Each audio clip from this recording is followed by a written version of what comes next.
প্রিয় শিক্ষার্থীবৃন্দ, দেখেন এই অঙ্কটা 46তম বিসিএসে এসেছিল। এবার 2024 সালে লিখেছিল নিচের কোন ভগ্নাংশটি 2/3 থেকে বড়। এই ভগ্নাংশ থেকে বড় উত্তর ছিল 33/50, 8-11, 3/5, 8-13, 17 ছিল। তাহলে আমরা এটা কিভাবে বের করব? এটা হলো সঠিক নিয়ম হলো করবেন, এর পূর্বের ক্লাসে আমি একটা ট্রাম বুঝিয়ে দিয়েছিলাম, সেটা হলো নিচের কোন সংখ্যাটি বা ভগ্নাংশটি বড়।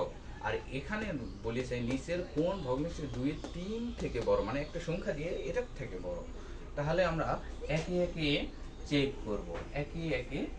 করব, তাহলে প্রথমে আমি চেক করব 33। তাহলে 33-এ 50 লিখে নিলাম, আর এখানে 2/3 মানে গুণ করে দিবেন। তাহলে এটা দিয়ে এটা গুণ, 3-3-কে 9, 3-3-কে 9, মানে এটা দিয়ে এটাকে প্রথমে এটা আর এটা গুণ করতে হবে যে কোনো ভগ্নাংশের ক্ষেত্রে। তারপরে এটা 50 দ্বিগুণ 100, তার মানে কোনটা বড়? 100 বড়। কোনটা বড়? 100। তাহলে 100 কোনটা? তাহলে এটা বড়।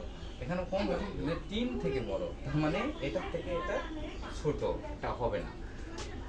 8-11, 2-3, তাহলে 3-8-24, এটা গুণ, আর 11 দ্বিগুণ 22, তাহলে কোনটা বড়? এটা 8-11 বড়। তার মানে উত্তর আমরা পেয়ে গেছি, আর সমাধান করতে হবে না। এইভাবে গুণ করে দেখবেন যে কোনটা বড় আর কোনটা ছোট, তাহলেই পেয়ে যাবেন।